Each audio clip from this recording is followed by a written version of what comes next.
Support WrestleTalk! Order a t-shirt. Hello and welcome to the WrestleTalk News. I am Luke Owen, and I would like to kick off this episode by celebrating the 1-year anniversary of the very first episode of Wrestle Ramble. It's also my wife's birthday, but we all know which one is more important. Don't worry, we're not throwing another party. But you can go and watch the latest episode of Fantasy Booking Warfare, where Ollie and I give our pitches for the main roster debut of Aleister Black and a new Ministry of Darkness. Ollie and I would like to extend a huge thank you to everyone who has watched one of our doofy little videos and left a comment. And here's to many more years of inane babble. The name El Generico is a mythical one in the world of professional wrestling. He was once one of the more popular acts on the independent scene, but we haven't heard from him in many years. Around the same time, Sami Zayn signed with WWE, but I'm sure that's just a coincidence. His last tweet was on August 19th, 2013, praising Daniel Bryan for winning the WWE Championship from John Cena, and then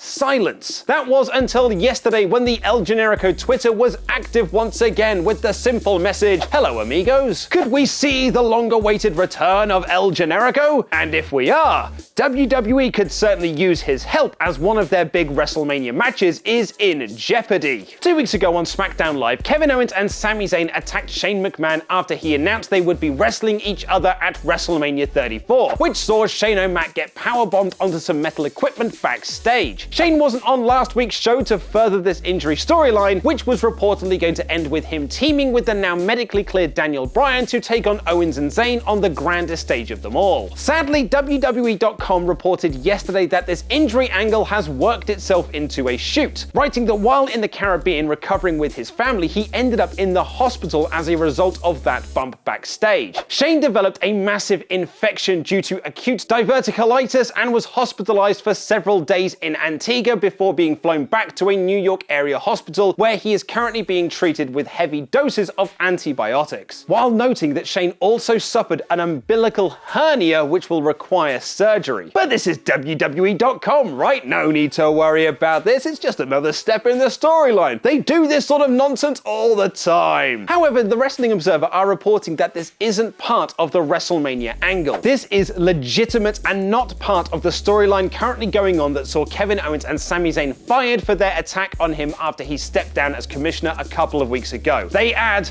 "This obviously puts the expected McMahon-Daniel Bryan versus Owens-Zayn WrestleMania match in limbo, but the organization will likely have to put Plan B in motion starting Tuesday with less than 2 weeks to go before the show." To note how serious of an injury this is, Brock Lesnar quite famously dealt with diverticulitis while in UFC, which caused him to retire for a period of time. He eventually had part of his colon removed and had to change his diet so he could return to both UFC and WWE. We here at WrestleTalk, who've often given Shane a lot of sweaty stick, want to wish Shane O'Mac a speedy recovery. Someone else who will be missing WrestleMania is Dean Ambrose, who was put on the shelf in December following a triceps injury. But while Ambrose wasn't going to be at Mania to have his reported match with Seth Rollins, he was still scheduled to be at WWE Axxess, the fan event that takes place over Mania weekend, for a signing session with VIP ticket holders. Ollie and I will be signing stuff at Wrestling MediaCon this September, however, so book your tickets right now using the link below. However, WWE.com have announced that Ambrose will no longer be at Axxess, being completely pulled from WrestleMania weekend in New Orleans. Mike Johnson of PW Insider has added that while there is no reason given for Ambrose being removed from Axxess, he has also been pulled from several other appearances. WWE have been quick to replace Ambrose, however, announcing that WWE Hall of Famers Ric Flair and Sting will take his place. Wrestle Ramble is 1 year old. Check out the latest episode where we fantasy book the main roster debut of Aleister Black, and check out the podcast version of the show where Ollie gives his less than praising thoughts on Pacific Rim Uprising.